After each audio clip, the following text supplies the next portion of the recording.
리브 집회에 오신 여러분 환영합니다. 이제 이렇게 찬양함으로 집회 열도록 하겠습니다. 햇살보다 밝게 빛나는 주의 영광 찬양하도록 하겠습니다.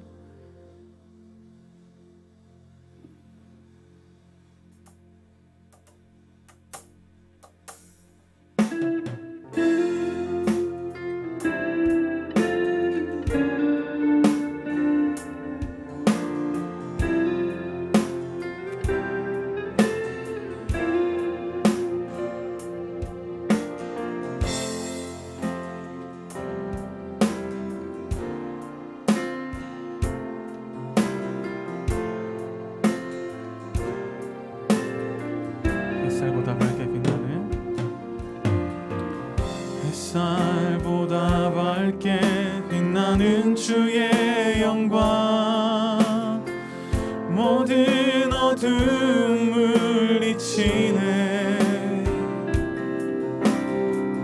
누구도 주 앞에 다가설 수 없네. 주의 거룩한 보좌 앞에 오직 주의 보혈 주의 긍휼을 의지하여 나가리.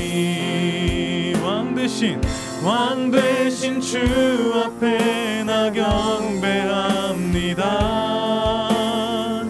주님만 찬양받기 합당하시니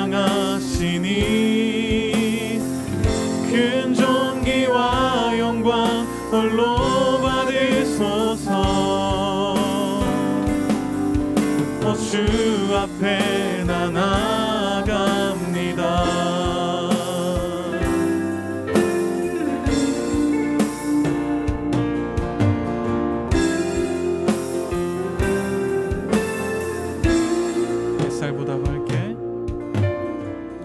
햇살보다 밝게 빛나는 주의 영광 모든 어둠 물리치네. 누구도 주 앞에 다가설 수 없네. 주의 거룩한 보좌 앞에 오직 주의 보혈 주의 긍휼을 의지하여 나가리. 왕 되신 주 앞에 나 경배합니다. 주님만 찬양받기 합당하시니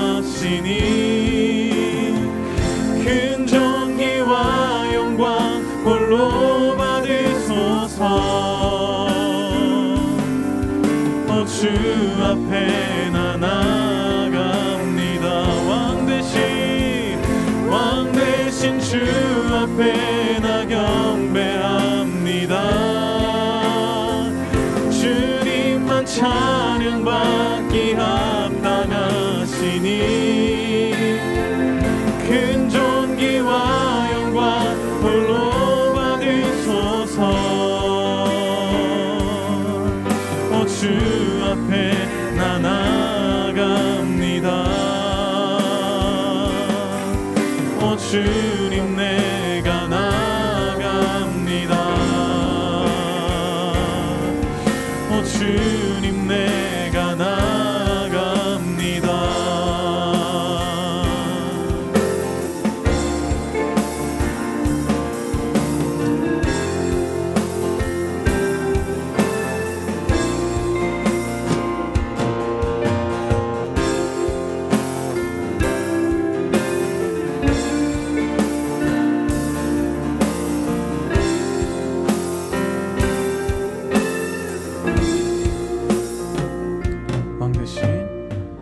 왕 되신 주 앞에 나 경배합니다. 주님만 찬양받기 합당하시니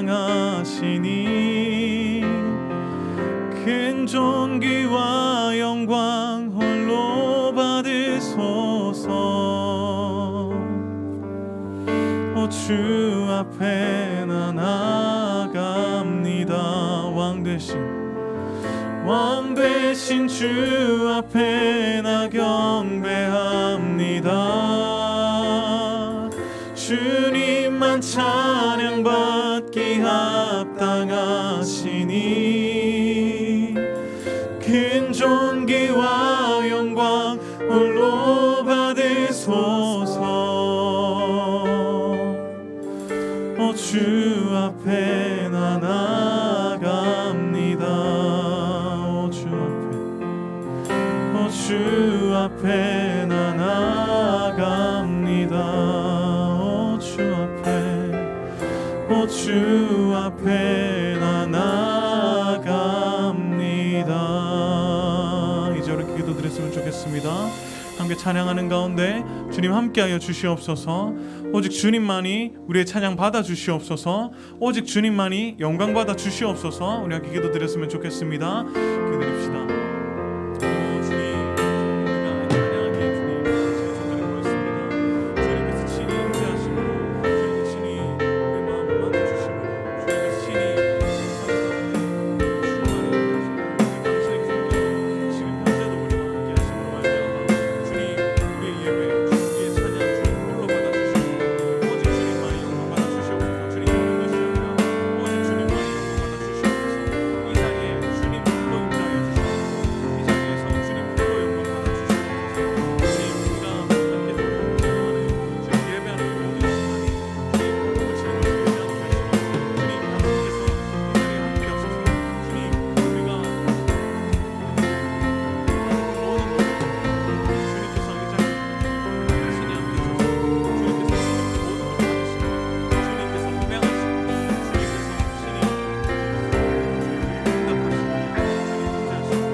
Come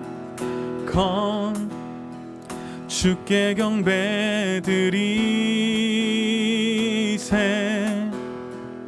Come 우리의 마음을 다해. Come 우리 하나님 앞에. Come 겸손히 무릎 꿇고. Come 우리 한 번 더 노래합시다. Come 주께 경배드리세.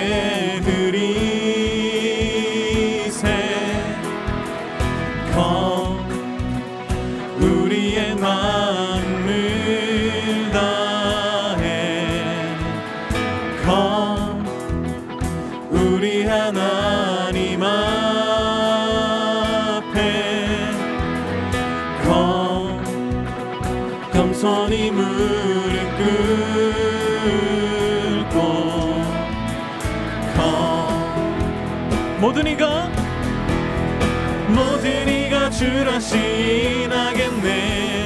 주께 무릎 꿇겠네. 기쁨으로 선택하는 우리 앞에 주 상급이 있네.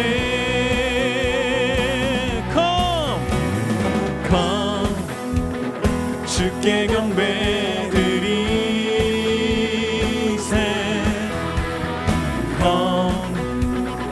우리의 마음을 다해.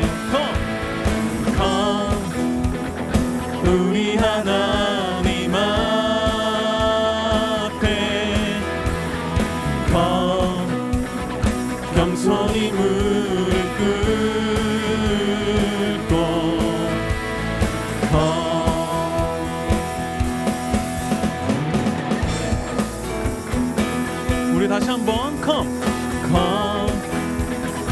주께 경배드리세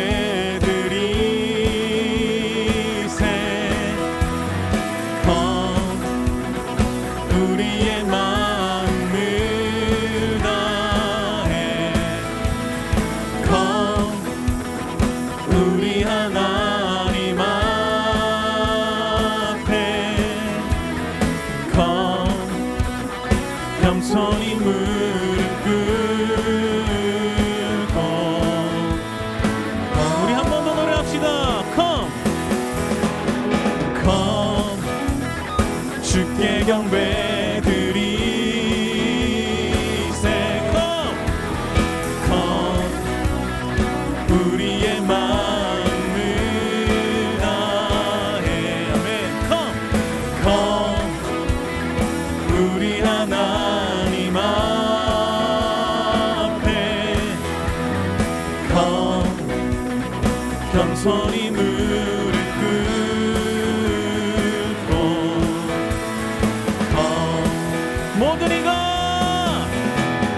모든 이가 주라 신하겠네 주께 무릎 꿇겠네 기쁨으로 선택하는 우리 앞에 주 상을 빛내 모든 이가 주라 신하겠네 주께 무릎 꿇겠네 기쁨으로 선택하는 우리 앞에 주 상을 빛내 우리 목소리로 한 번 더 모든 이가 주라 시인하겠네 주께 무릎 꿇겠네 기쁨으로 선택하는 우리 앞에 주 상을 빛내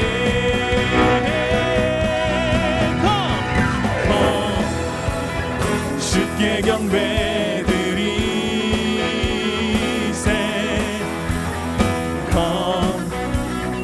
우리의 마음을 다해 아멘 우리 하나님 앞에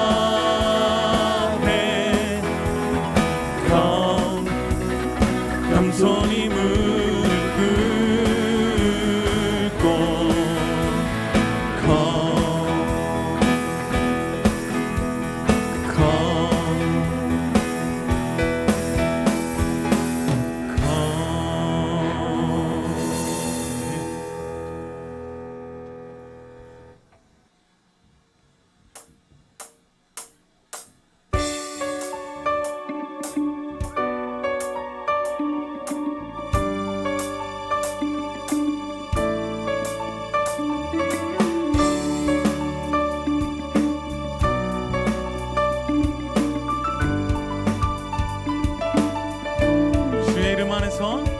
주의 이름 안에서 주의 성소로 가네 영광스러운 이곳에 우리 기쁘게 왔네 거룩한 보좌 앞에서 따뜻함을 느끼네 우리 마음 경배하며 찬양의 제사 드리네 찬양의 제사 드리며 성소로 들어갑니다 찬양의 제사 드리며 성소로 들어갑니다 우리 모두 주님께 감사의 제사를 드리세 우리 모두 주님께 기쁨의 제사 드리네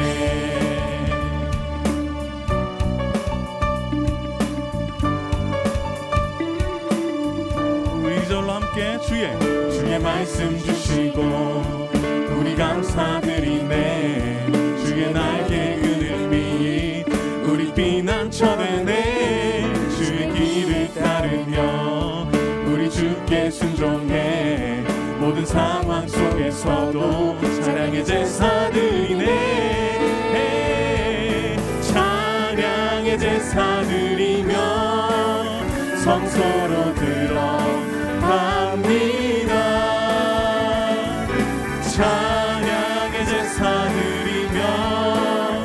성소로 들어가니 우리 모두 주님께 우리 모두 주님께 감사의 제사를 드리세 우리 모두 주님께 기쁨의 제사들 우리 모두 주님께 우리 모두 주님께 감사의 제사를 드리세 우리 모두 주님께 기쁨의 제사 드리네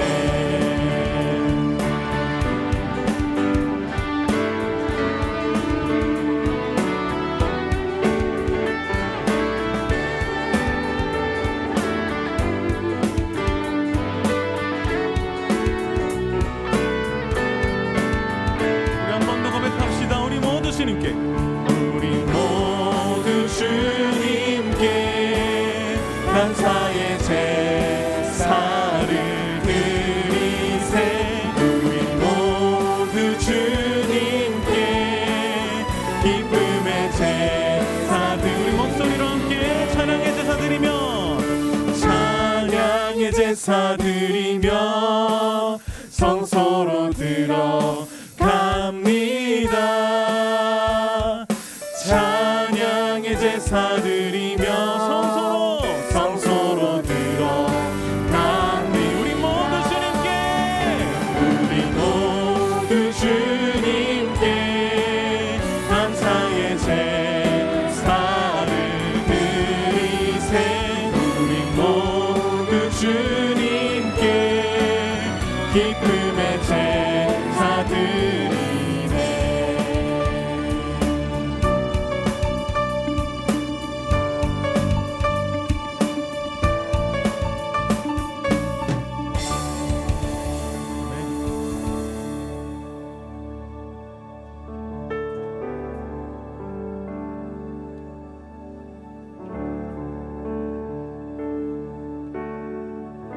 찬양합시다. 찬양의 열기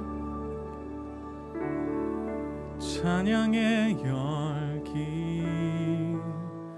모두 끝나며 주 앞에 나와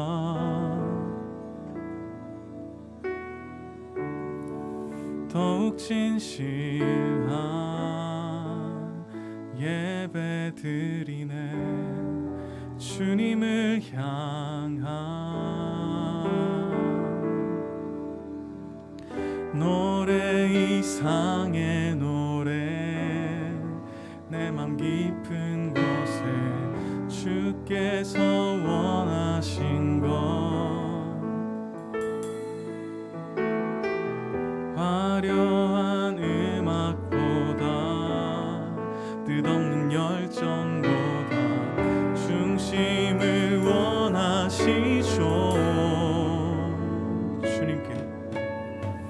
주님께 드릴 마음의 예배 주님을 위한 주님을 향한 노래 중심 잃은 예배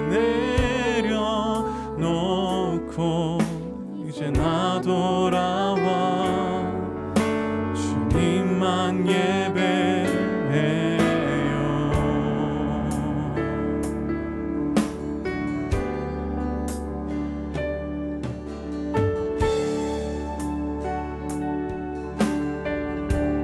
영원하신 왕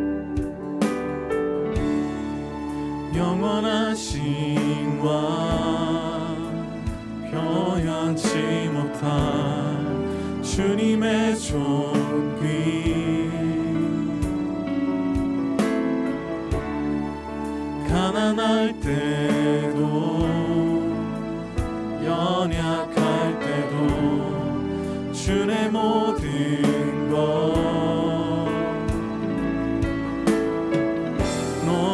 이상의 노래 내 맘 깊은 곳에 주께서 원하신 것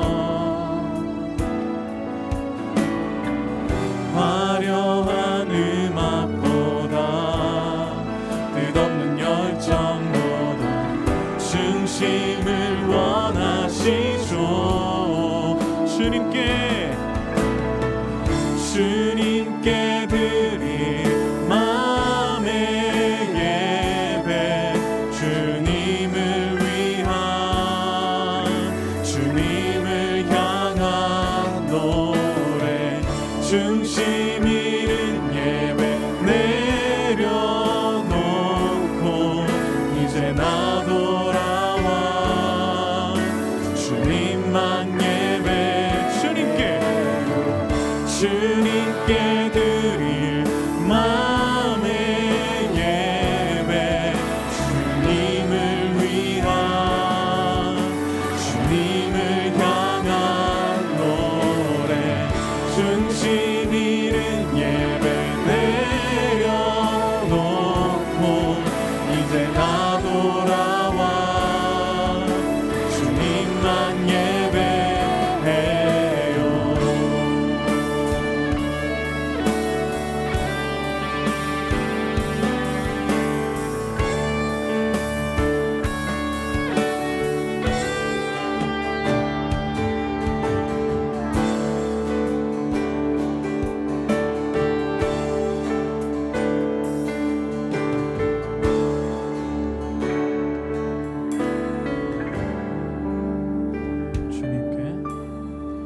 주님께 드릴 마음의 예배 주님을 위한 주님을 향한 노래 중심 잃은 예배 내려놓고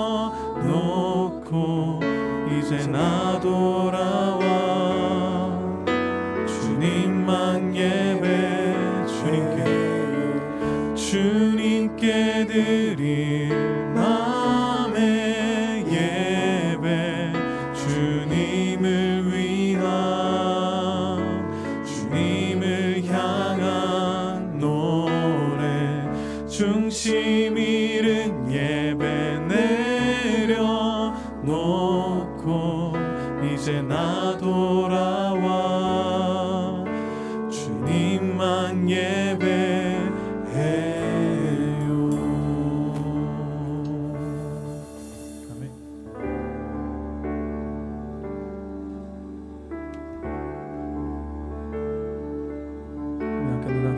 주를 위한 이곳에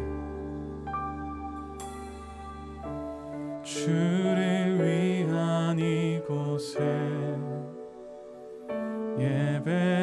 예배하는 자들 중에 그가 찾는 이 없어 주님께서 슬퍼하시네.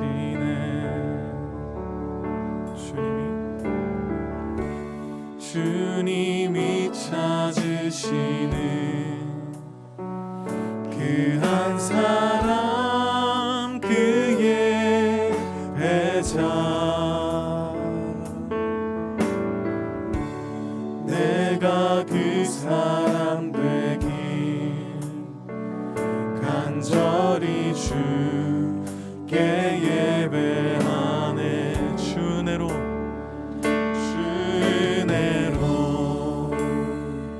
이곳에 서 있네. 주임제에 엎드려 절하네. 그 어느 것도 난 필요 없네. 주님만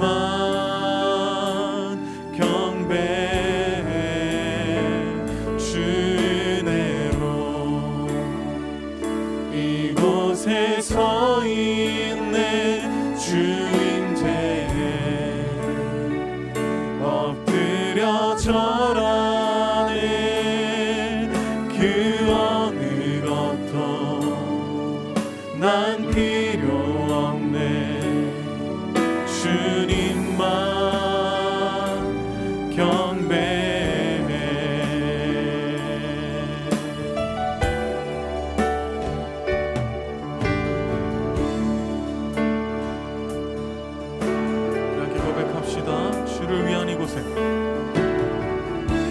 주를 위한 이곳에 예배하는 자들 중에 그가 찾는 이 없어 주님께서 슬퍼하시네. 주님이 찾으시는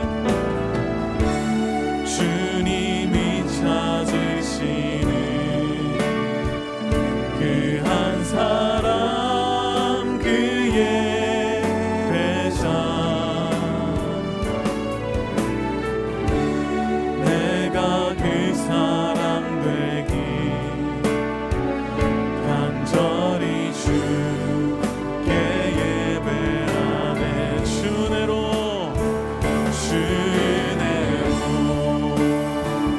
이곳에 서 있네.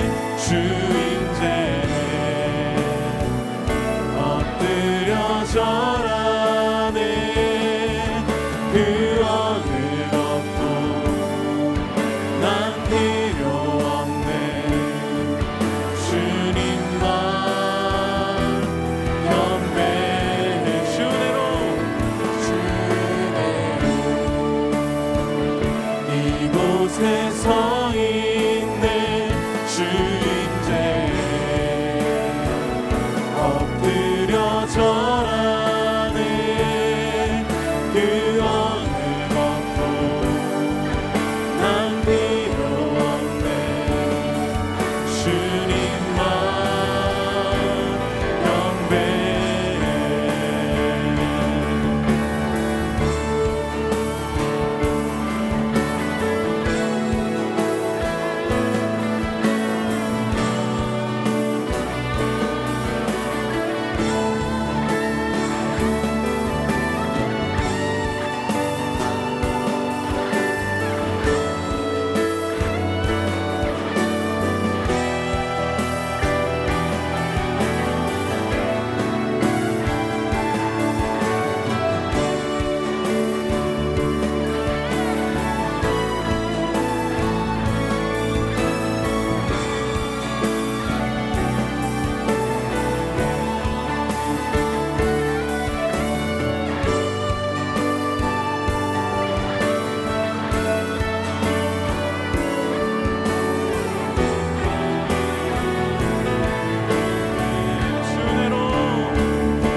주님 기뻐하시는 예배 올려드리는 자들 되게 하여 주시옵소서. 우리의 기준이 아니라 오직 하나님의 기준만이 예배의 중심이 되게 하여 주시옵소서. 이렇게 기도드렸으면 좋겠습니다. 기도드립시다.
할렐루야.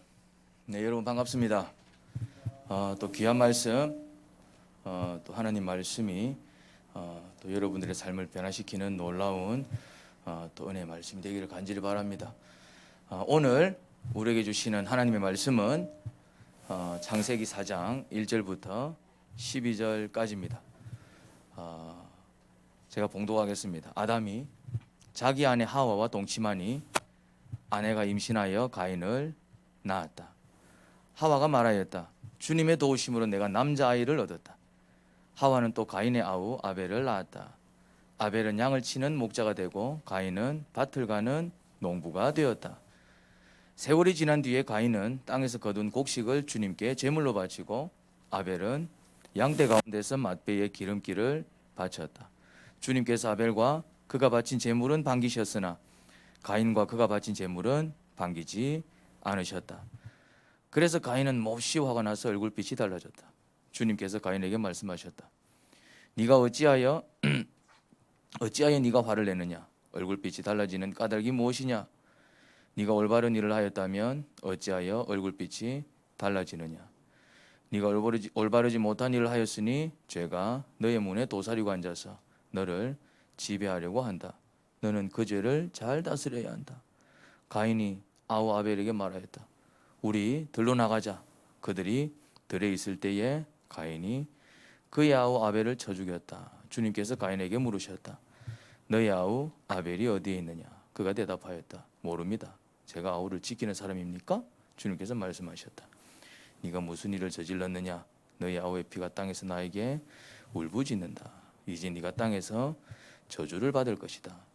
땅이 그 입을 벌려서 너의 아우의 피를 너의 손에서 받아 마셨다. 네가 밭을 갈아도 땅이 이제는 너에게 효력을 더 나타내지 않을 것이다. 너는 이 땅 위에서 쉬지도 못하고 떠돌아 다니게 될 것이다. 아멘. 본문이 좀 다르지요. 우리 교회는 개역 개정 성경을 쓰지 않고 세번역 성경을 씁니다. 제가 또 교회에서 쓰는 또 버전을 가지고 와서 아마 여러분들과 조금 다를 수 있지만 내용은 동일하니까 너무 걱정하지 않으셔도 됩니다. 약간 표현이 좀 다릅니다. 현대적 말투를 쓰고 있어서 오히려 좀 더 쉽게 들렸을 수도 있을 것입니다. 가인과 아벨의 제사는 아주 유명한 제사입니다. 아담과 하와가 또 가인과 아벨 두 아들을 낳았는데 세월이 많이 지난 뒤 그들이 각자 수고한 소산물을 가지고 하나님께 제사를 드렸습니다. 뭐 우리로 치자면은 예물을 가지고 나와 하나님 앞에 뭐 예배를 드렸다. 뭐 이렇게 이해할 수 있겠죠. 그런데 똑같이 각자 수고한 그 소득을 가지고 가인은 농부였으니까 농작물로 또 이렇게 제사를 지내고 또 아벨은 목자였으니 또 이렇게 양을 한 마리 잡아서 또 그 기름을 제물로 바친 것을 볼 수 있습니다. 그런데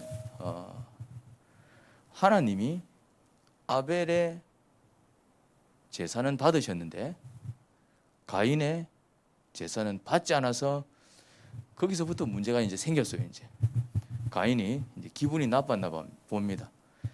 누구 제사는 받고 누구 제사는 안 받고 그래서 이제 가인의 표정이 달라진 것이죠. 그러니까 이제 하나님이 또 그때는 이런 어떤 대화들이 가능했나 봐요. 야, 네 낯빛이 왜 변했냐? 얼굴빛을 보니 네 마음에 죄가 있는 것 같아. 그 죄를 좀 다스려라. 이제 그런 얘기를 했어요. 근데 가인은 그 말씀을 무시했습니다. 어떻게 합니까? 죄를 다스리지 않고 죄를 지어버립니다. 동생을 불러내갖고 그냥 치기 빕니다. 주님께서 아우를 찾으니까 내가 뭐 아우 지키는 사람입니까? 결국 하나님께서 가인을 심판하시는 아주 비극적인 이야기입니다. 이 본문을 통해서 여러 가지 의문이 듭니다. 첫째, 하나님은 받는 제사도 있지만 안 받는 제사도 있구나. 그리고 우리가 예배를 드리는 이유가 무엇입니까? 뭐 복 받기 위해서, 내 문제 해결하기 위해서 예배를 드리는 이유가 뭐지요? 어쨌건 하나님의 도움을 받아서 또 하나님을 믿지 않는 사람들보다는 좀 더 나은 인생을 살기 위해서 아닙니까? 여러분들은 왜 예배를 드립니까? 오늘 왜 찬양 드렸어요? 왜 정기적으로 모여서 이렇게 예배 드리고 또 찬양도 하고 왜 하나님 앞에 나가기 위해서 이렇습니까? 시간이 남아 돌아서 하나님을 섬길 때 각자의 이유가 있을 것입니다. 어쨌거나 저주받기 위해서 하나님을 섬기는 사람들은 없을 것입니다. 나 찬양 잘해가지고 한번 이번에 하는 사업 폭삭 망했으면 좋겠다. 그렇게 예배 드리는 사람이 있을까요? 나 이번에 정말 하나님 앞에 제대로 된 예배 드려가지고 참 건강도 한번 회복하고 참 잘 되었으면 좋겠다. 뭐 이런 사람들은 많아도 내가 예배하면 잘 드리고 남들 걸린다는 암 한번 걸려봐 놔도 그런 마음으로 예배 드리는 사람들이 있을까요? 어쨌거나 예배를 드릴 때 우리는 복 받기를 원하지 예배 잘 드리고 저주를 원하는 사람은 아무도 없을 것입니다. 그런데 안타깝게도 가인은 예배를 드리고 제사를 지내고 그 제사 때문에 폭삭망한 사람입니다. 제사 때문에 살인을 저지른 사람입니다. 제사 때문에 그는 하나님께 저주를 당하고 제사 때문에 하나님 앞에서 쫓겨나게 됩니다. 농사 짓는 사람한테서 땅의 효력은 얼마나 중요합니까? 땅이 농작물을 내어주지 않으면 그 농사는 망하는 것 아닙니까? 그런데 이제 어떻게 된다고요? 농사를 지어도 땅이 더 이상 너에게 효력을 나타내지 않겠다. 뭐하고 난 다음에? 제사 지내고 난 다음에, 예배 드리고 난 다음에. 차라리 가인이 제사를 안 지냈으면은 복은 못 받았겠지만 적어도 이런 저주는 안 당했겠지. 차라리 예배를 안 드렸으면은 뭐 예배에 합당한 어떤 뭐 복은 못 받았어도 그래도 이렇게 폭삭망하는 저주는 당하지 않았겠죠. 그러면 또 이런 의문이 듭니다. 예배 안 드리는 게 더 낫지 않을까? 하여튼 이 본문은 좀 여러 가지 질문들을 만들어내게 하는 그런 본문입니다. 분명한 사실은 예배를 통해서 우리가 정말 큰 하나님의 영광 그리고 우리에게 부어주시는 놀라운 은혜와 복 누리는 그런 예배도 있지만 또 예배를 통해서 하나님을 만나서 정말 복된 인생을 산 사람들이 또 많은 걸로 봐서는 분명 예배가 우리에게 유익한 것임에는 틀림없습니다. 그럼에도 불구하고 가인이라는 인물은 제사를 통해서 예배 때문에 폭삭 망하게 됩니다. 그러면은 하나님이 왜 누구의 예배는 받고 누구의 예배는 받지 않으셨을까? 좀 받아주시지 그냥. 사랑의 하나님이.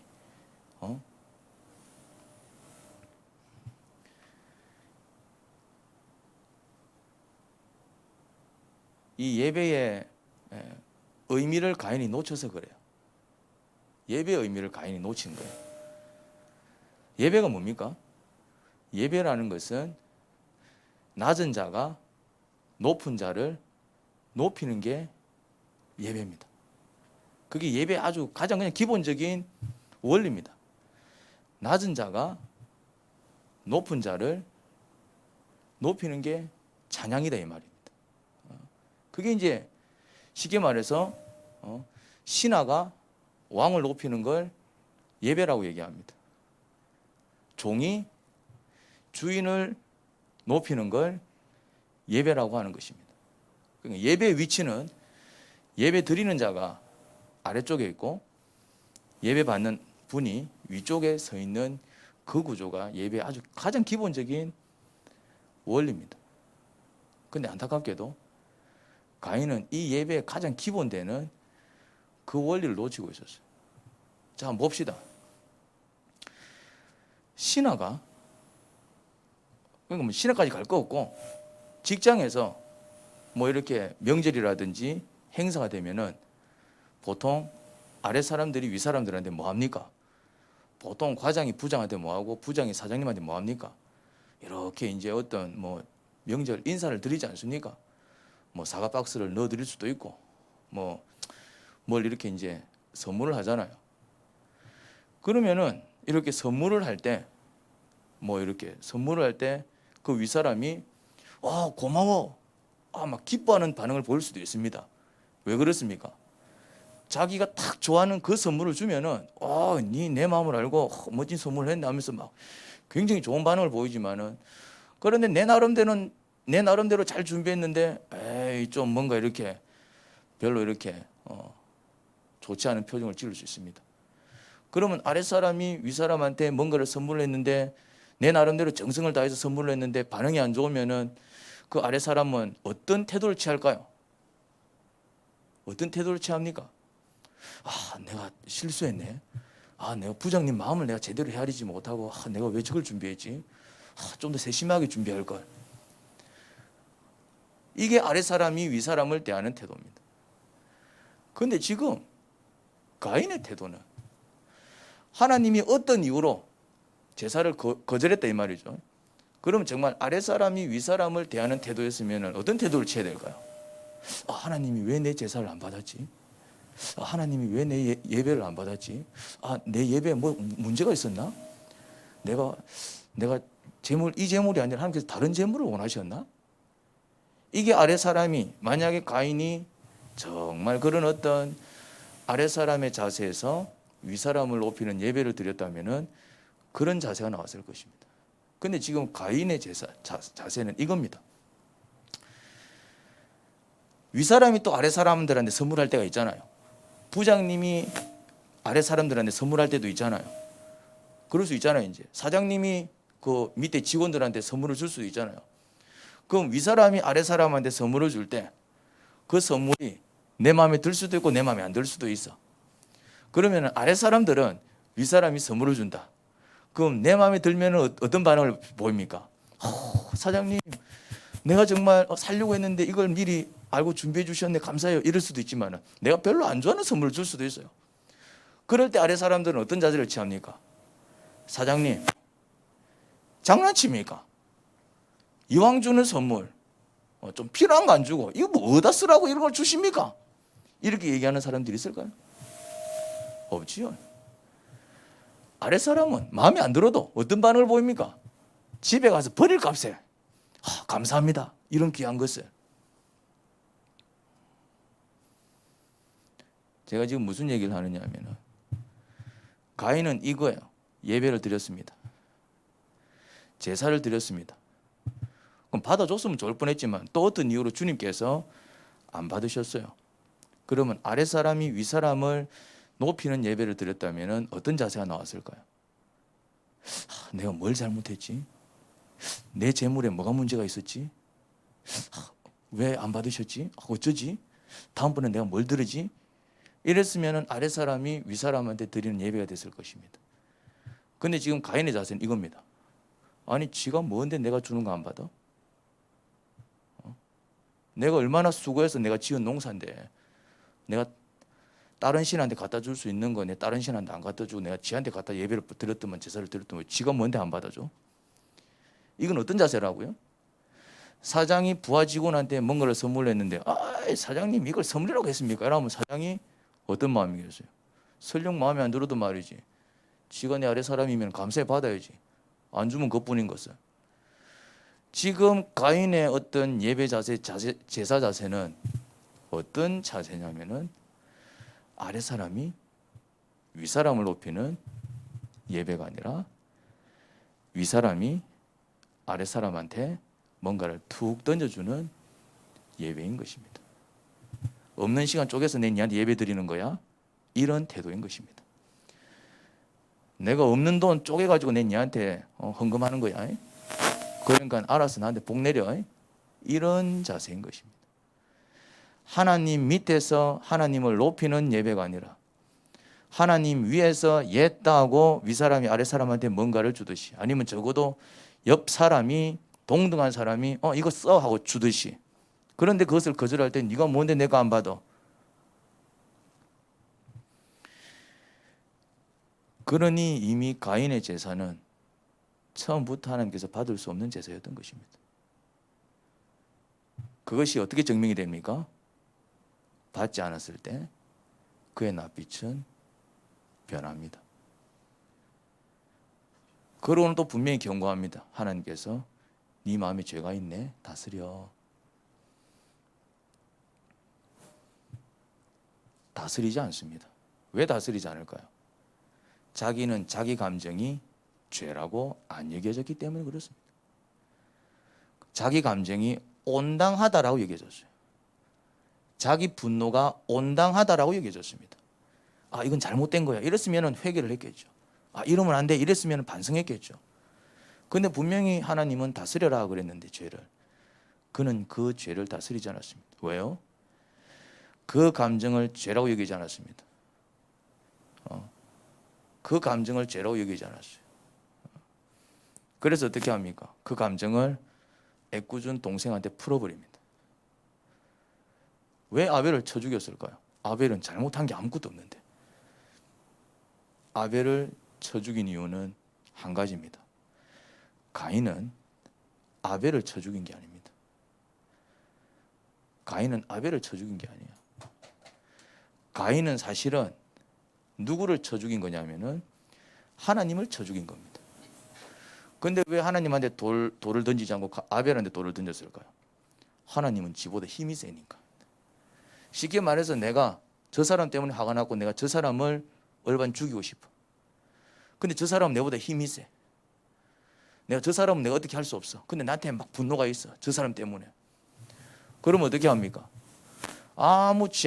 지하고 아무 상관없는 누군가를 일로 와. 지보다 약하다는 이유로. 결국 아벨의 분노는 가인의 분노는 아벨을 향한 분노가 아니었습니다. 주님께서 묻지요. 야 동생 어디 갔니? 그런데 이것도 웃겨. 주님께서 진짜 아벨이 어디 있는지 몰라서 물었을까요? 아니면 알았지만 물으셨을까요? 내가 볼 때 몰라서 문 것 같지는 않아요. 주님이 모르실 일 없지요. 그럼 알았는데 왜 물어? 네 동생한테 왜 그랬어? 이래 나가야지. 내가 알고 있는데. 아는데도 불구하고 마치 모르는 것처럼 무슨 일이 일어났는지 전혀 모르는 것처럼 동생 어디 갔어? 왜 그랬을까요? 이런 거 보면 또 주님이 또 사람을 또 헷갈리게 만듭니다. 여기서는 질문할 대목이 아니야. 주님께서 이 광경을 다 보셨다면은 달려오셔가지고 네 동생한테 그게 무슨 짓이야? 이렇게 하면 뭐가 좀 맞아떨어지는데 마치 지금 보이는 모습은 주님은 아무것도 모르시는 것처럼 야 동생 어디 갔어? 동생이 안 보이네? 이러고 있다 이 말이죠. 무슨 장난치는 것도 아니고. 주님은 왜 그러셨을까? 하여튼 이 본문은 묵상하면 묵상할수록 계속 질문을 연발하게 만드는 본문입니다. 근데 제가 아무리 생각해봐도 이유는 한 가지인 것 같아요. 가인에게 회개할 수 있는 기회를 주기 위해서 질문하셨던 것 같아요. 지가 지 스스로 사실은요, 제가 홧김에 이랬습니다. 그러면 안 됐었는데 주님은 그 대답을 원하셨는지도 몰라요. 그러면 적어도 뭐는 해줄 수 있다? 용서는 해줄 수 있잖아요. 주님께서. 주님은 가인에게 뭘 원하셨냐면, 그럼에도 불구하고 그 당장에 쳐 죽일 놈이지만 그래도 주님은 심판의 템포가 한 템포 늦습니다. 우리 같았으면은 그런 짓을 한 사람을, 동생한테 그런 짓을, 내 같았어도 저도 애를 키우는 사람이지만은 동생한테 왜 그래? 바로 이랬을 것 같은데, 그럼에도 불구하고 누가 봐도 가인이, 이거는 99%도 아니고 100% 잘못한 사건임에도 불구하고 주님은 심판의 템포를 한 템포 넣어주십니다. 동생 어디 갔니? 그런데 안타깝게도 가인은 어떤 기회마저 날려버립니까? 용서받을 수 있는 기회마저 날려버립니다. 어떻게 해요? 내가 어찌합니까? 내가 동생 지키는 사람도 아니고. 이 대답은 엉터리다 이 말입니다. 정답이 아닌 거예요. 여기서 대답은, 주님 죄송해요. 홧김에 그러면 안 되는데 제가 그러고 말았네요. 죄송해요. 이게 정답인데 그 정답이 나오지 않았습니다. 왜 그럴까요?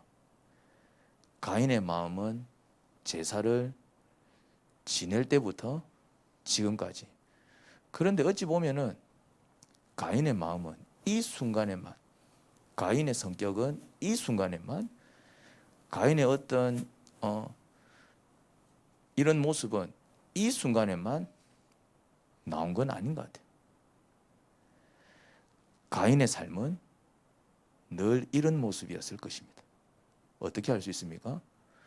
사실 우리가 하나님이라는 분은 예나 지금이나 높은 분이다 이 말이죠.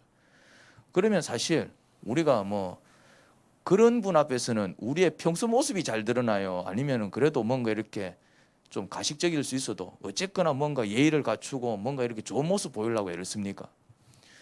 우리가 꼭 윗사람이 아니더라도 처음 보는 사람 앞에서는 어쨌거나 좋은 모습을 보이려고 애를 쓸 텐데, 높은 하나님 앞에서 나온 이 모습이라면은 하나님도 없고 그냥 지 편한 사람들하고 있을 때는 어떤 모습으로 살았겠냐 이 말이죠. 결국 하나님께서 가인의 제사를 받을 수 없었던 이유는 두 가지인 것이 증명이 되어 버렸습니다. 첫 번째, 그의 삶은 눈에 뵈는 게 없는 삶이었어요. 가인은 화가 나니까 하나님도 눈에 안 보이는 사람이었습니다. 화가 나면 하나님도 눈에 안 보이는 사람이 평소에 만만한 사람들한테 어떤 태도를 취했겠습니까?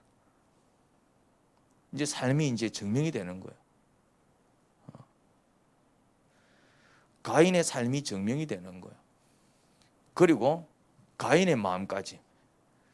적어도 하나님을 자기보다 높은 분 이렇게 생각했으면 적어도 하나님 앞에서는 이런 행동을 할 수가 없겠죠. 그러니까 가인은 하나님조차도, 가인한테는 어떤 조처였습니까? 자기가 위고 하나님조차도 자기 말을 들어야 하는 하나님의 가인의 종이었던 것입니다. 안타깝게도 오늘날도 예배를 드릴 때 정말 하나님은 내보다 높은 분이야, 그래서 그 하나님께 굴복해서 예배를 드리며 그 하나님께 굴복한 마음으로 하루하루를 살아가고, 그리고 정말 하나님 앞에서 내가 정직해서가 아니라 하나님 보고 계시는데 어떻게 그럴 수 있지? 그렇게 나를 하나님 앞에 굴복시켜서 그런 낮은 자세, 하나님보다 나를 낮추어서 살아가는 그런 사람이 드리는 예배가 있는 반면에, 죄송한 얘기지만 하나님을 예배를 드리는 사람들 중에 하나님보다 위에 서서 하나님조차도 내 마음대로 해야 직성이 풀리는 그런 예배자들도 참 많습니다. 그래서 예배를 드려서 정말 그 예배를 드린 그 대가로 정말 하늘의 복을 누리는 사람도 많이 있지만, 반대로 예배를 드리면 드릴수록 오히려 형편이 엉망이 되는 비극적인 사람도 적지 않게 있습니다. 오히려 예배를 안 드리면 낫겠다 싶을 정도로 예배는 드려야 하는 것이며 틀림없는 것이지만 말이죠. 내 모습이 어떻는지 봐야 됩니다. 나는 정말 하나님 밑에서 하나님을 높이는 예배자인지, 하나님 위에서 옛다 하면서 받아 이러면서 마치 사장이 부하 직원한테 뭐 이렇게 선물이라도 돌리듯이 옛다, 바쁜데 없는 시간 쪼개서 왔어, 네 그러니까 내 시간 받아, 나한테 복이라도 좀 줘봐, 내가 없는 돈 쪼개갖고 니한테 헌금하는 거야, 그러니까 니도 나한테 좀 알아서 해, 이런 어떤 자세로 하나님께 예배를 드리거나 헌금을 하거나 하나님이 일을 하거나, 그런 사람들도 얼마나 많은지 모릅니다. 큰 죄악이죠, 사실은. 여러분, 하나님 밑에 서서 하나님을 높이는 예배자가 되어야 됩니다. 하나님께서 나에게 결정하신 그 길에 굴복할 줄 알아야 합니다. 그런데 죄송하지만 뭔가 좋은 일이 생기면은 하나님 감사해요, 우리는 그렇게 감사 고백하지만, 뭔가 내 생각대로 되지 아니하고 내가 생각지도 아니한 어떤 끔찍한 일을 당하면 우리는 이렇게 얘기합니다. 하나님 살아계신 건 맞아?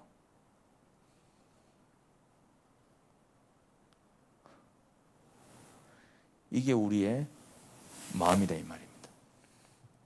여러분, 예배자한테 있어서 하나님과 나의 위치를 바로 설정하는 것은 정말 중요합니다. 예배자한테 있어서 이 위치가 바로 서 있지 않으면 예배는 그 사람한테 어마어마한 저주가 될 수 있습니다. 예배하는 자가 예배받는 자 위에 서는 순간 그 예배는 그 예배자한테 어마어마한 저주가 될 수 있습니다. 정말 예배받는 분 아래에서 정말 자신을 낮추어서 그렇게 하나님을 높이는 예배자는 예배를 통해서 누릴 수 있는 그 복과 영광이 큽니다. 하나님께서 부어주시는 그 모든 것을 온전히 누리게 될 것입니다. 그런데 이 위치가 잘못 설정되어 있을 때 받게 되는 그 쓰라림은 차라리 예배를 안 드리는 게 더 나을 것 같은 그런 어떤 처지가 되어버립니다. 요즘은 예배자들이 많습니다. 기타 들고 예배하시는 분들도 있고요. 문화사역을 통해서 자기가 가지고 있는 재주와 달란트로 하나님을 예배하는 사람들도 있고요. 또 저 같은 목사는 또 종교적인 방식으로 하나님을 예배합니다. 하나님을 예배하는 자들은 정말 많습니다. 유튜브를 들어가 보면은 설교들이 많다를 넘어 난무합니다. 홍수라는 표현을 쓰더라고요. 요즘은 TV만 틀어도 예배 실황, 하여튼 많은 어떤 예배 상황, 설교는 말할 것도 없거니와 그런 어떤 예배 홍수 속에서 우리는 살아가고 있습니다. 하나님께서 기뻐하실까요? 많은 사람들이 나를 예배하는구나. 곳곳에서 나를 찬양하는 소리가 울려 퍼지네. 아이고 행복해라. 하나님은 그렇지 않다 이 말입니다. 하나님은 어떤 예배자를 찾는다고요? 한 여인이 물었지요. 예루살렘에서만 예배 드려야 돼요? 우리 그리심산에서 드리는 예배는 예배도 아닙니까? 그랬을 때 예수님은 예루살렘도 아니고 그리심산도 아니다. 하나님은 신령과 진정으로 예배하는 자를 찾는다 그러셨어요. 어디서 예배를 드린다? 어느 교회에서 예배를 드린다. 우리 교회는 수천 명이 모이는 교회야. 우리 교회는 몇 명 안 모이는 교회인데, 그런 것이 예배의 질을 결정하는 게 아니더라 이 말입니다. 우리 교회 찬양팀 세션 얼마나 좋은지 알아? 아주 퀄리티가 높아. 전부 전공자들이야. 오케스트라 우리 교회 오케스트라 끝내줘. 그런 것이 예배의 질을 결정하는 게 아니더라 이 말. 우리 교회는 참 대단한 분들이 많이 오셔. 그런 것이 예배의 질을 결정하는 것이 아니더라 이 말입니다. 하나님은 어떤 예배자를 기뻐하신다고요?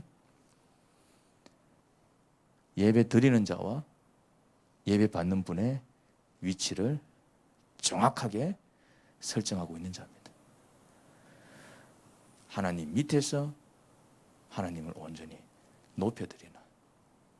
그래서 내가 가진 것 모두 주님께서 주셨으니 내가 가진 것 모두 주님께로 돌려드려야 된다.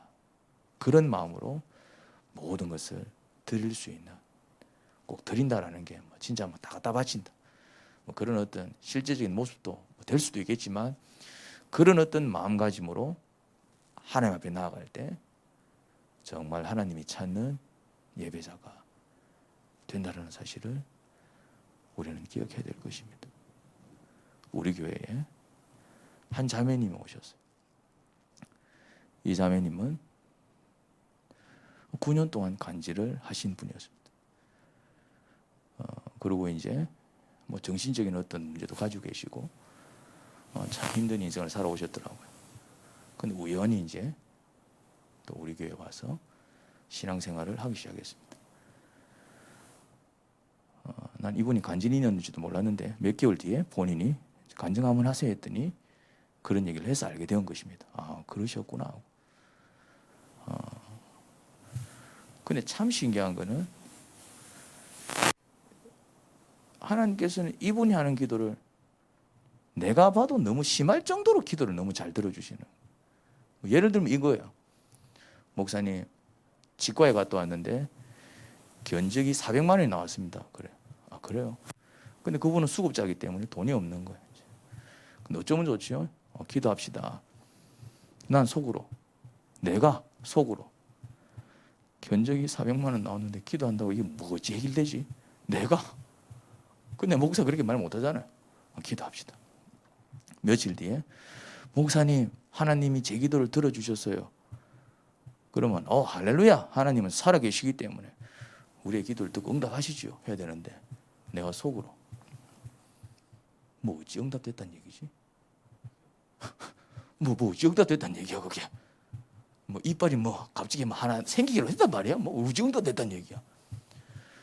누가 소개를 해주고 어떻게 연결이 돼가지고 견적 400만 원 나온 그 치과 시술을 1,200원 주고 하고 왔다는 거야.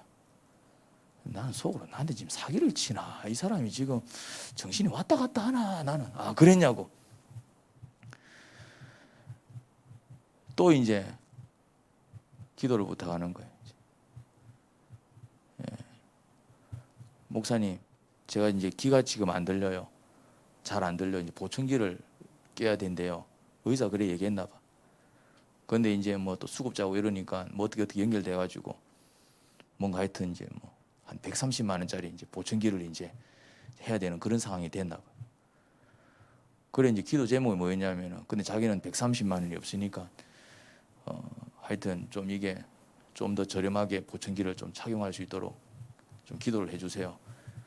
기도를 해줬지 이제. 근데 또 며칠 뒤에 목사님 하나님이 내 기도를 또 들어주셨어요. 아니 기도를 어찌 들어줬단 말이야? 누가 보청기를 선물을 했단 말이고 어찌 됐단 말이고. 어떻게 됐습니까? 그러니까 소리가 들려요. 난 속으로 그럼 또 잠시 안 들린 것 같고 들린다라고 안 들린다고 얘기한 거야. 근데 또 의사는 또 보청기를 껴야 된다 했으니까 또 그건 아닌 것 같고, 이게 이제 헷갈리는 거야 이제. 근데 이런 일이 한두 개가 아니라 가지고 오는 제목마다 내가 볼 때는 조금 답이 안 나오는 어떤 제목들인데, 조그만 제목부터 시작해서 큰 제목에 이르기까지 이렇게까지 응답이 되는, 나도 기도를 꽤 하는 사람이지만 그렇게까지 응답을 받아본 적이 없어요. 기도한다고 다 되나? 그럼 대박치지. 기도하는 족족 다 되면은 뭐 인생 끝난 거 아닙니까? 그런데 우리가 신앙생활 해봐도 기도해가지고 기도된 대로 된 게 더 많아요, 안 된 게 더 많아요? 솔직하게 자매님, 내가 기도해가지고 100가지를 기도했으면은 정말 내가 기도한 대로 된 게 더 많아요, 아니면은 좀 다르게 응답된 게 훨씬 더 많아요? 기도한 데 된 게 더 많아요? 눈만 끔뻑끔뻑거리네. 헷갈려. 저도 꽤 기도를 하는 편이지만은 퍼센티지로 따지면은 그래도 이제 또 주께서 이루어 주시는 것들이 있으니까 그 은혜를 감사하지만은 퍼센티지로 따지면은 기도된 대로 되지 아니한 게 이제 훨씬 더 많죠 이제. 그런데 이놈의 자매님은 도대체 뭔데 이래? 하여튼 뭐 제가 몇 가지만 얘기했어요. 몇 가지만. 근데 이 자매님의 특징이 하나 있었어요. 이 자매님은 글을 잘 몰라요. 문자를 봤는데 처음에 우리 교회 왔을 때 내가 전혀 알아볼 수 없는 문자였어요. 그럼 글을 모른다는 얘기잖아요. 그리고 이분은 음치입니다. 음치.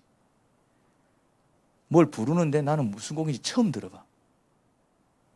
그런데 정말 내가 어렸을 때부터 정말 엄청나게 많이 불렀던 그 찬송가를 부르고 있는데 나는 정말 처음 듣는 곡이야.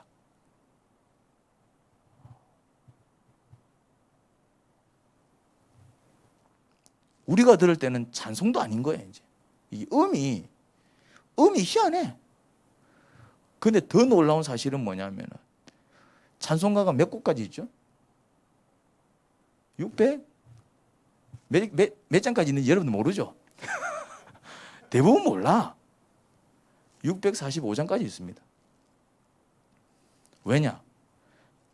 그리고 645장 중에 여러분들이 정말 정확하게 음과 박자와 이렇게 알고 부를 수 있는 노래가 몇 곡 될 것 같아요? 의외로 없을 겁니다. 의외로. 우리 교회가 지금 1장부터 매주일마다 한 장씩 찬송가를 부르고 있습니다. 지금 315장까지 왔어요. 그러면은 315주 불렀다는 얘기입니다. 315주면은 뭐 1년 52주로 잡았을 때 315주면은 한 6년쯤 되네요. 대단하죠. 6년 동안 매주일마다 1장씩 찬송을 부르는 게 있어요. 315장을 부르는데 정말 나도 신앙생활 좀 한 사람인데 찬송가에 이런 노래가 있었나 싶은 곡들이 한두 곡이 아니라 어마어마하게 많더라고요. 그런데 그 자매님은 우리 교회 온지 우리 교회에서 처음 신앙생활 하신 분이니까, 그런데 그 자매님은 나도 신앙생활 하면서 한 번도 불러보지 못한 그런 찬송가를 다 부르는 거야. 다 불러. 어떻게? 전혀 이해할 수 없는 음과 박자로. 쉽게 말해서 노래도 아닌 노래를.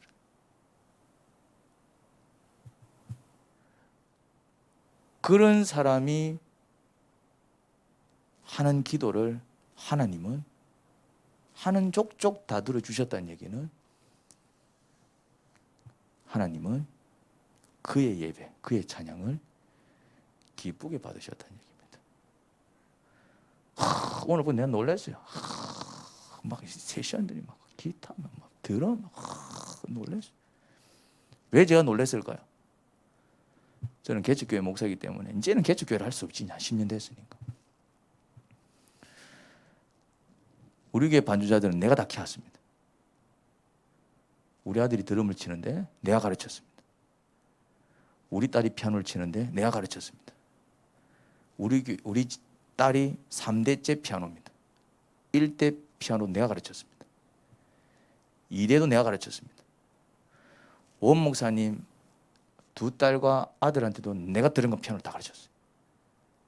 와, 저 목사님 악기 정말 잘하는 것 같다. 나는 피아노 칠 줄 모릅니다. 나는 드럼 칠 줄 모릅니다. 정치가 희한하죠.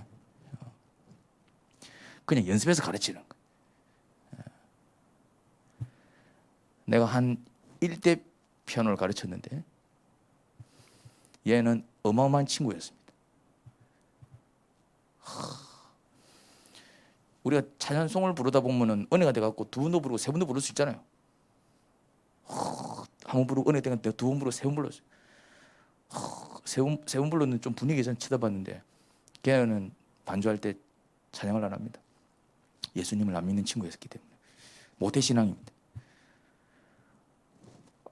근데 그 뭐지? 좀 분위기 있어서 이래 봤는데 방송을 얘기하면 안 되는데 방송 나가죠 이거 지금. 녹화하면 편집합니까? 그럼 알아서 편집하세요 이거는. 네 개면 씨발 같은 곡을 몇 번 부르나 씨. 씨 그러는 거 이제 누가? 반주자가 내가 쫄아가지고 다음 곡으로 넘어가겠습니다.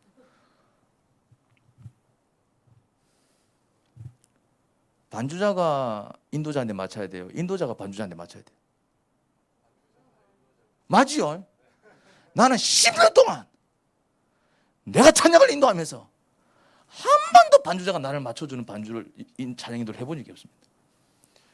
내가 반주자가 빨리 치면 내가 빨리 불러야 되고 천천히 치면 내가 천천히 불러야 되는 말도 안 되는 찬양을 지금까지 하고 있습니다.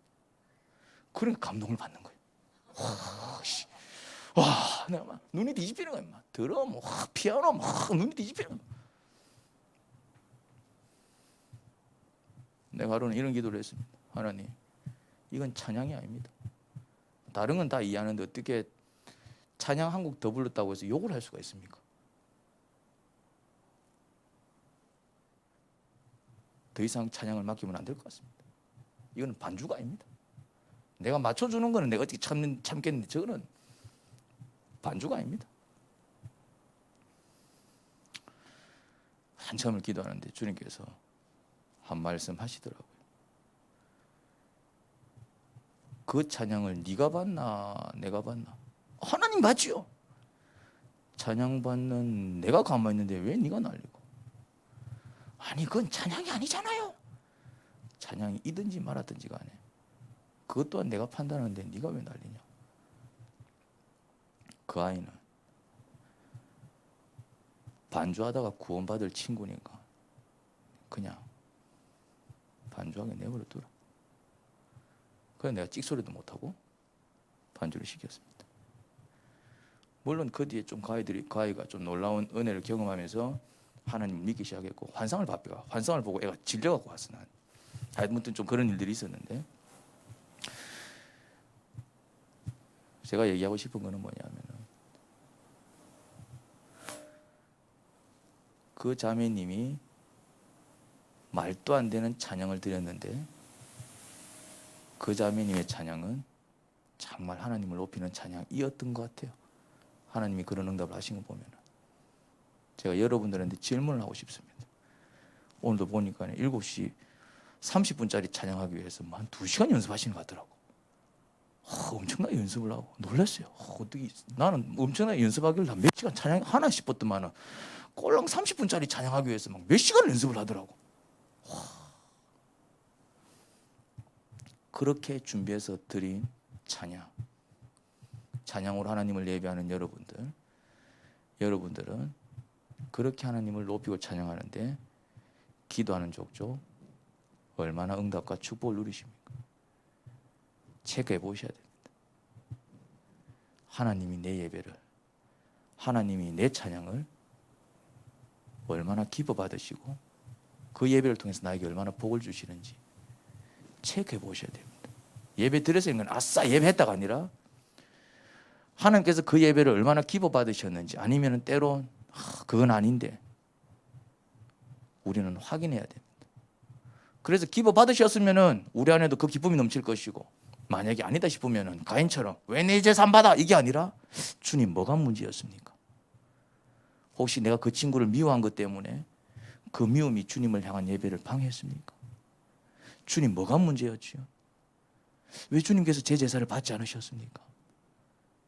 무엇이 주님을 근심시킨 것입니까? 그런 자들이 진정한 예배자로 살아갈 수 있을 겁니다. 하나님 아버지 은혜를 감사합니다.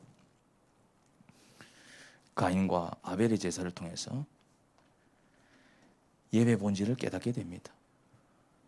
예배했다 해서 무조건 하나님께서 기뻐하실 거야. 얼마나 어리석은 생각인지 모릅니다. 정말 하나님을 기쁘게 하는 예배를 드려야 되겠죠. 그런데 혹 하나님께서 아니다 하실 때는 왜 안 받으셔가 아니라 무엇이 문제였을까? 저희 자신을 돌아보는 겸손을 허락해 주세요. 그리하여 한 노래 한 노래 올려드리는 그 찬양, 한 반주 한 반주, 한 연주 한 연주 그렇게 올려드리는 그 찬양, 그 예배가 아버지 앞에 큰 기쁨이 되기를 원하고, 혹 예배 드리는 자의 마음가짐, 그 삶 속에 주께서 그 예배를 받을 수 없는 그 모습이 있어서 주님께서 예배를 거절하신다면 우리의 삶을 다시 한번 돌아보고 우리의 마음 상태를 다시 확인하는 또 그런 여유와 겸손과 또 자복하는 심령 허락해 주세요. 예수님 이름으로 기도합니다. 아멘. 저희 기도했으면 좋겠습니다. 일단 설교 내용을 듣고 기도 한번 하였으면 좋겠습니다. 기도하겠습니다.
번 더 노력할 수 있습니다. 두 사람 주 사랑 내게 있네 그 사랑이 날 채우네 그네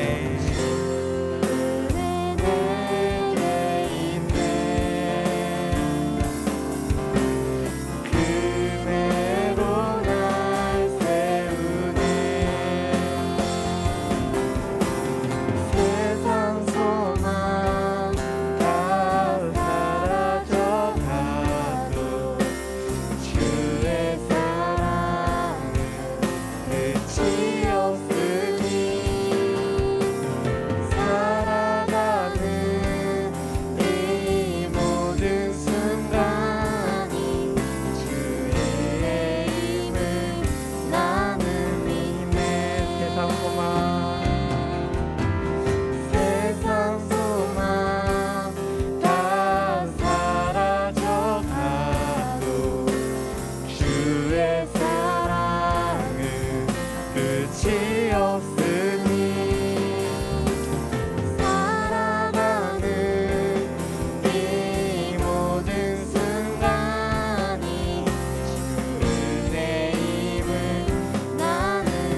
것은 저희가 하루를 살아가면서 주님 뜻대로 살지 못하였던 순간들을 한번 생각하며 기도하였으면 좋겠습니다.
저희 두 번째로 기도할 것은 각자가 처해져 있는 상황을 두고 기도하였으면 좋겠습니다. 지금 코로나가 너무 심하고 또 코로나로 인해 많은 지체들이 힘들어하고 있습니다. 그 지체들을 위하여 기도하였으면 좋겠습니다. 기도하겠습니다.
저희가 마지막으로 기도할 것은 저희 이레브 워십을 위하여 기도하였으면 좋겠습니다.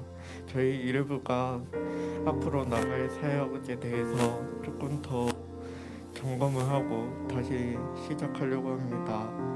이 사역팀이 주님만 높게 받으시는 사역팀이 될 수 있도록 저희 한번 기도하였으면 좋겠습니다. 기도하겠습니다.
이렇게 이르블 집회를 드리게 하네 감사드립니다.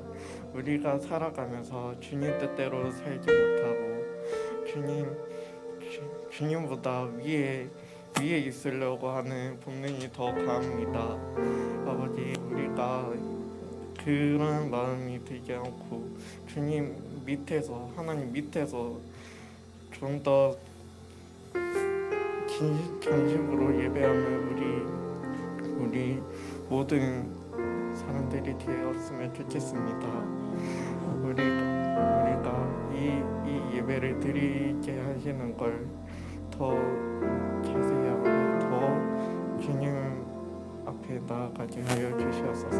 감사합니다. 사랑합니다. 예수님의 이름으로 기도드렸습니다. 아멘. 첫 번째 광고입니다. 이제부터 매월 셋째 주 토요일에 정기 집회가 있습니다. 시간은 오늘처럼 7시에 있을 예정이니 많은 관심과 참여 부탁드리도록 하겠습니다. 유튜브, 인스타그램을 통해서도 참여 가능하니 참고해 주시면 감사하겠습니다. 네, 혹시 이외에도 궁금한 것이 있으시다면 11950 인스타그램 페이지를 방문해 주시면 감사할 것 같습니다. 인스타그램에 11950이라고 검색해 주시면 찾아오실 수 있습니다. 11950 소식도 인스타그램을 통해 지속적으로 받아보실 수 있으니 팔로우 내주시면 감사하겠습니다. 혹시 우리 11950을 후원하기 원하시는 분들은 인스타그램에 기재된 후원 계좌를 참고해 주시면 참 감사하겠습니다. 네, 이제 우리 마지막으로 찬양 함께 함으로 패배하도록 하겠습니다. 주의 이름 안에서 주의 성소로 가네 찬양하도록 하겠습니다.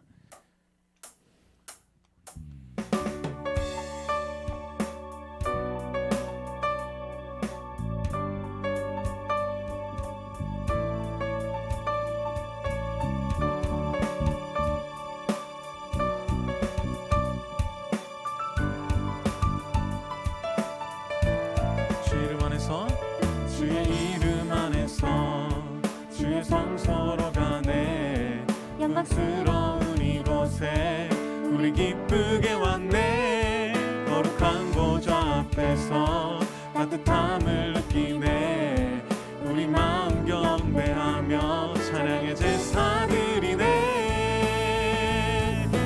찬양의 제사 드리며 성소로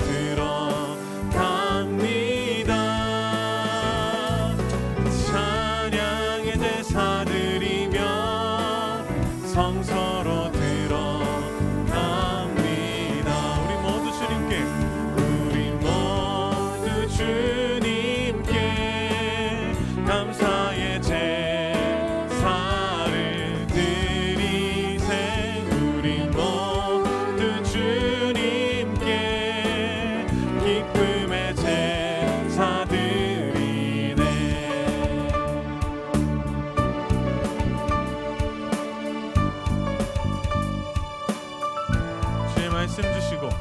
주의 말씀 주시고 우리 감사드리네 주의 날개 그늘 밑 우리 피난처 되네 주의 길을 따르며 우리 주께 순종해 모든 상황 속에서도 찬양의 제사 드리네 찬양의 제사 드리며 성소로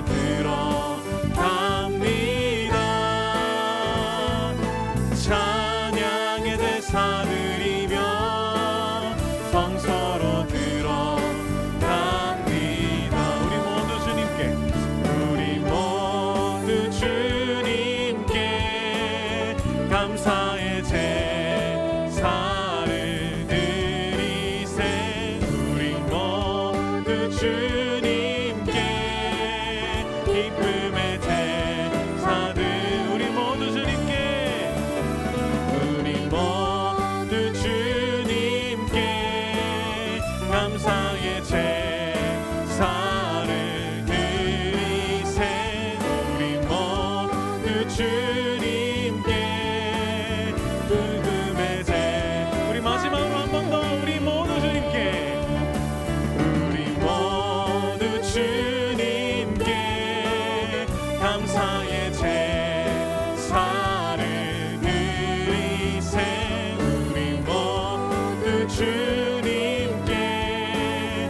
기쁨